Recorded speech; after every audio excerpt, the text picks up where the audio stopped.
तर एक काल आपण सांगितलं का बाधा 3 प्रकारची असतात. दैविक बाधा, पितरांची बाधा आणि आसुरी शक्तीची बाधा. त्याच्यामध्ये आज तुम्हाला हे सांगणार त्याच्यावरती विधी. काल हे पण सांगितलं आपण का पोट साफ झालं नाही तर हर प्रकारचे आजार उद्भवणार. म्हणून मात्र त्याच्याकरता पोट साफ होण्यासाठी आपण जसं गोड शेंगदाणे वगैरे खातो त्या पद्धतीनं गुलाबी रंगाचा लसूण आणि गोडाबरोबर मात्र तो खायचा. पण आम्ही तो विधी करून देत असतो. 1 ते 14 वर्षापर्यंत जे भाविकांना मार्गदर्शन दिलं शारीरिक स्वास्थ्याबद्दल जसं परमेश्वर सुचिन त्या पद्धतीनं, तर 15व्या वर्षी चिठ्ठीचं उत्तर देणं बंद होतं. म्हणून मात्र त्या चिठ्ठ्या सगळ्या जमा करून घेतल्या आणि त्याच्या वेळेला 376-77 माहितीपत्रक आहे आपल्याकडं. म्हणून मात्र ते माहितीपत्रका सगळं विधी आहे. त्याच्यासाठी प्रसाद येते. प्रसादासाठी वस्तू आणायच्या आणि प्रसादाच्या वस्तू विधी करून दिल्यानंतर तुम्हाला ते माहितीपत्र पण बरोबर देतं कसं करायचं.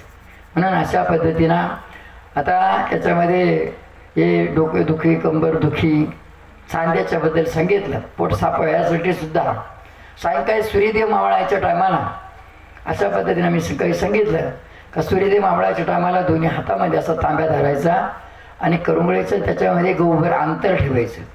आपल्या कपड्याच्या वर घ्यायचं आणि त्या धारीतून मात्र सूर्यनारायणचं दर्शन करायचं. या पद्धतीनं असं केलं की त्याच्यामध्ये एक सफेद फूल टाकलेलं पाहिजे. रोहीचं असू द्या नाही तर कुठलंही असू द्या, ते सफेद फूल मात्र सूर्यनारायणला अर्पण करायचं. घरामध्ये आल्यानंतर एक तांब्याभर पाणी ठेवायचं, त्याच्यामध्ये चिमटभर विभूती टाकून झाकून ठेवायचं आणि आपल्या घरामध्ये सेपरेट मात्र अशा जाड 4 वाती लावायच्या. तर ते पूर्व, पश्चिम, दक्षिण, उत्तर. आता तुम्ही म्हणाल मग सेपरेट 4 वाती म्हणल्यावर तुम्ही 4 वातीची समय पाहत बसशाल. एकाला 4 वाती लावायला सांगितलं ते 4 वातीचं समय पुन्हा नाशिक, मालेगाव, नांदगाव, बिंदगाव सगळं पाहिलं ते म्हणलं 4 वातीची समयच मिळाला. ते भाऊ म्हणलं आता कंपनीवाल्याला ऑर्डर द्यावा लागेल. अरे भाऊ त्याच्यामध्ये 5 वातीची सिस्टम काय केलेलं ते 4 वाती त्या 4 दिशा आणि एक नंतर 5वी वात असते ती धरती मातेसाठी. म्हणून आपल्याला 4च वाती लावायच्या, पूर्व, पश्चिम, दक्षिण, उत्तर. का 4 वाती म्हणलं तर तुम्ही 2च बनवणार आणि मग काय शॉर्टकटमध्ये कार्यक्रम. पण एक मांजर नेली तर ती दुसरी बी जाईल, 2च राहतील आणि दुसरी मांजर नेली मग सगळी समय घेऊन जाईल. परंतु इथं मात्र सेपरेट जाड वाती जर 4 लावल्या, एक जर मांजरानं नेली तर 3 राहतील, दुसरी नेली तर मग 2 राहतील आणि तिसरी नेताना त्याच्या मिशा जळून जाईल. मग मात्र एक तर राहील का नाही. 3 वेळा चूक झाली तर काय म्हणतात चोरी गेली तर सापडून जातो ते चोर. म्हणून अशा पद्धतीनं मात्र आणि मग समईमध्ये तेल टाकलं ते समईचं झालं. परंतु संध्याकाळच्या टायमाला आपण जर समजा जेवण खावणं झाले आणि झोपायच्या अगोदर देवदर्शनाला गेलं तर त्याच्यामधून चमच्याभर तेल काढून घ्यायचं आणि 1.5 चमचा त्याच्यात तेल टाकून द्यायचं आणि त्याच चमच्याभर तेलाने तुमचे सांधे, गुडघे, कंबर याची मालिश करा. 2-3 दिवस पहा बरं. 2-3 दिवस तुम्ही तेल काढून घेते पण त्याचं तेलच टाकीत नाही म्हणून मात्र अनुभव येत नाही. असं जर केलं तर निश्चित मात्र तुमचे सांधेदुखी, डोकेदुखी, पोटदुखी जाईल. या पद्धती. आता कधी कधी मणक्याचा त्रास होतो, काही बेल्ट लावले.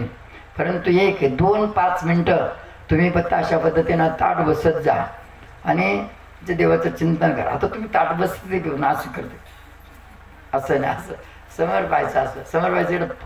मानेमध्ये सुद्धा गॅप आहे. जेव्हा मात्र तुम्ही ताट बसले का ना बसले, तुम्ही व्यवस्थित बसले का ना बसले हे कसं कळलं तुम्हाला.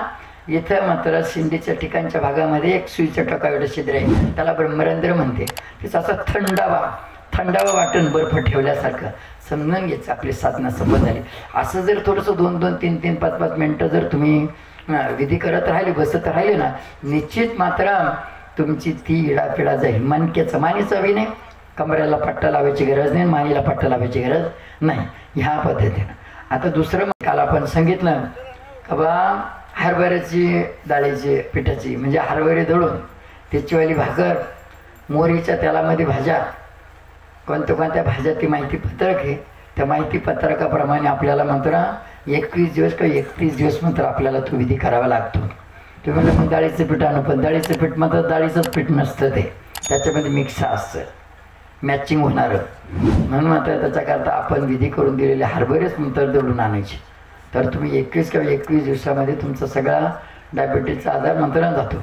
कॅन्सरचा आजार आता काही काही वेळेस नंतर कॅन्सर सांगून देते. कॅन्सर कोणसर आजारच नाही, पण जर असलंच वाटलं कोणाला तर मध विधी करून देतो आपण. मध तुळशीची पूजा केली माता भगिनीने, जेव्हा होतं तरी तुळशीचे पानं तोडून घ्यायचे, ते पानं चुरगळून मधात एकत्र करून चाटायचे. पण हे मध वगैरे ह्या वस्तू विधी करून दिल्या. तर आता हे मात्र आयुर्वेदिक वस्तू आहे, पण त्याचं टाकीन मंत्र तंत्र टाकून मात्र आपण ते वस्तू विधी करून देतो आणि ते वाढवत राहायचं. उंदरा मांजरांना घरामध्ये ओलांडू द्यायचं नाही, म्हणजे प्रसाद विधी लागू होईल. या पद्धतीनं जर समजा काय ते टोनमीन काहीतरी म्हणते ना, ते केरणी टोन काय म्हणते ते मुतखड्याचा आजार, असं जर असलं तर आपलं गाजर असते, गाजर, त्या गाजराचा हलवा बनवायचा. हलवा माहिती ना तुम्हाला? शिरा बनवायचा, शिरा, गाजराचा शिरा बनवायचा, त्याच्यामध्ये थोडीशी होती टाकून घ्यायची.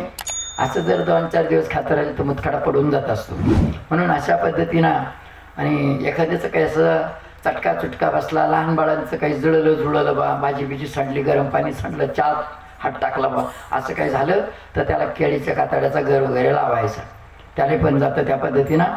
आणि चुकूनसुद्धा जर समजा एखादी विषारी वस्तू जर खाल्ल्यात आली तर त्या तिला मात्र तर मिठाचं पाणी एकदम किंवा मीठ खायला द्या, तर ते विषारी वस्तूची बाधा होत नाही. म्हणून अशा पद्धतीनं जर समजा आता आपण डाळिंबाचा रस वगैरे हे ते जे असतं ना, डाळिंबाचा रस सगळ्या रोगावरती मात्र प्रतिकारक. डाळिंबाचा रस, त्याचा थोडीशी विभूती टाकून घ्यायची, डाळिंबाचा रसानं तुमचं शारीरिक स्वास्थ्य पण व्यवस्थित राहतं. ह्या पद्धतीनं मात्र जर करत राहिलं तर त्याच्यामध्ये मात्र तुम्हाला चांगल्या पद्धतीचं. त्याच्यामध्ये पहिलं सांगितलं आम्ही का जसं पोट साफ झालं तर सगळे आजार जातील, पोट साफ झालं सगळे आजार जातील.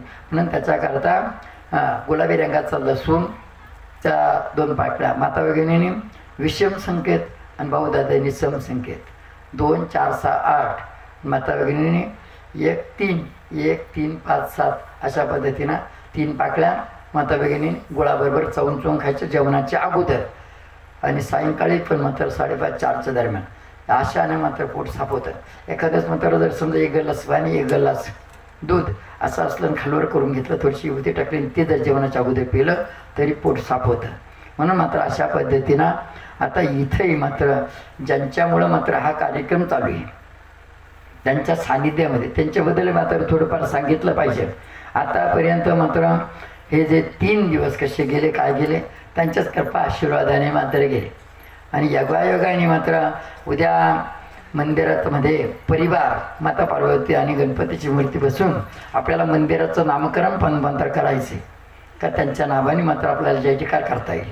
म्हणून अशा स्थितीमध्ये आणि महाप्रसादाचा कार्यक्रम राहील. आणि उद्या पुन्हा मात्र तुम्हाला 2 गोष्टी अशा सांगू का जेणेकरून मात्र तुमच्या जीवनामध्ये त्या गोष्टीला कोणी चोरून नेणार नाही, त्या कधी मात्र खराब होणार नाही. कारण की कीर्तनकार बाबा कधी कधी, प्रवचनकार बाबा कधी कधी, आणि कथाकारही कधी कधी सांगतात का चांगलं घेऊन जा, चांगलं घेऊन जा, चांगलं घेऊन जा. हां, मग आता काय काही राहते बा, चांगलंच सण देते म्हणा, ते तुटक्याच्या आपला सोडी ते चांगल्या घेऊन जाते, पण इकडं नाही बा, आमच्याकडलं असंच म्हणते.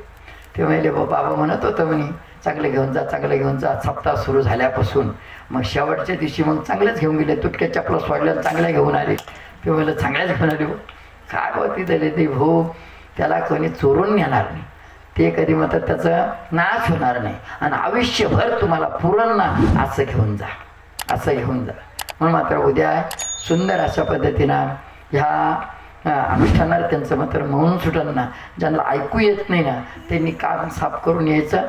आणि यांनी मात्र मौन सोडलं की बस त्यांचा मौन सोडण्याचा जो आवाज आहे तुम्ही जर ऐकला ना, ऐकू येत नसलं तरी ऐकायला येईल तुम्हाला. आणि मौन सोडायच्या वेळेस पण आम्ही सांगतो 2-5 मिनटं तुम्ही जेवढे व्यक्ती याल तेवढे व्यक्तींनी तुम्ही काय समस्या असेल ती फक्त मौन सोडायच्या टायमाला 2-5 मिनटं तुमची समस्या सांगा. आणि त्यांचं एकदा मौन सुटलं, जय जयकार झाला, पुन्हा ती आपल्यासारखे आपल्याबरोबर बोलतील ना, त्या टायमाला पुन्हा मी सांगतो की 2-5 मिनटं तुमची इच्छा सांगा. हे त्यांच्या अनुष्ठानामुळं तुमची सुद्धा इच्छा पूर्ण होईल. म्हणजे उद्याचा हा मात्र योगायोग आपल्यासाठी